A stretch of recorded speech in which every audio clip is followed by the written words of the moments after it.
সময়ের প্রয়োজনে বাঘে মোষে এক ঘাটে জল খায়, কিন্তু বাংলাদেশের রাজনীতিতে কি এখন তেমনই কোনো সময় এসেছে? জামাতে ইসলামীর মতো একটা দল যখন হিন্দু প্রার্থীকে মনোনয়ন দেয়, তখন সেটা কি কেবলই ভোটের অঙ্ক, নাকি ইমেজ বদলানোর বড় কোনো মাস্টার প্ল্যান? প্রশ্নটা কিন্তু বেশ সিগনিফিক্যান্ট।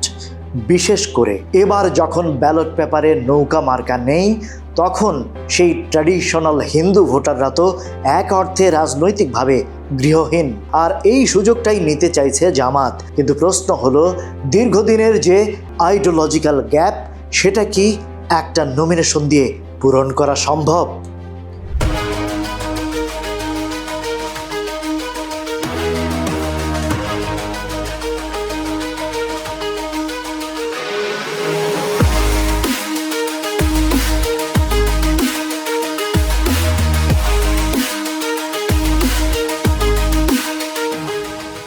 বিশেষজ্ঞরা বলছেন এখানে একটা নতুন ন্যারেটিভ তৈরির চেষ্টা চলছে।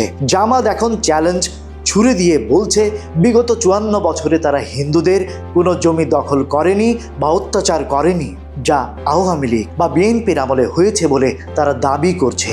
এই প্রোটেক্টর বা রক্ষক ইমেজটা কি ভোটারদের মনে দাগ কাটবে? তথ্য হিসেবে এটা হয়তো একরকম বিশ্লেষণ, কিন্তু মানুষের স্মৃতি কি এতই কমজোরি?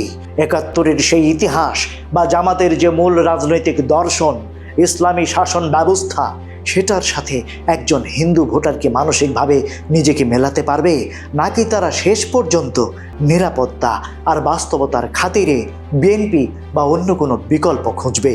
এখানে পর্যবেক্ষণটা খুবই জরুরি। বিশেষজ্ঞরা বলছেন, জামাত আসলে নিজেকে একটা ইনক্লুসিভ বা উদার দল হিসেবে ইন্টারন্যাশনালি ব্র্যান্ডিং করতে চায়। তারা বিদেশিদের দেখাতে চায়, দেখো আমরা একজন হিন্দুকে নমিনেট করছি, আমরা আর সেই পুরনো ফ্রেমের মধ্যে নেই। মানে তারা এখন অনেকটা বিএনপি হয়ে ওঠার চেষ্টা করছে।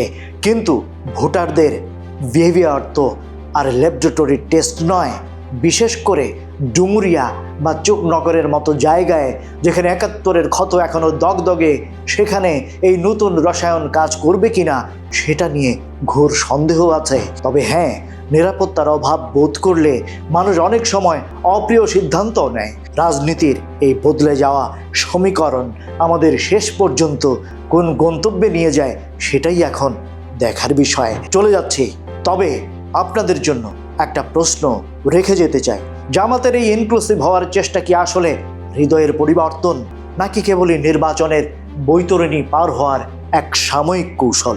Raziur Rahman, voice of Bengal.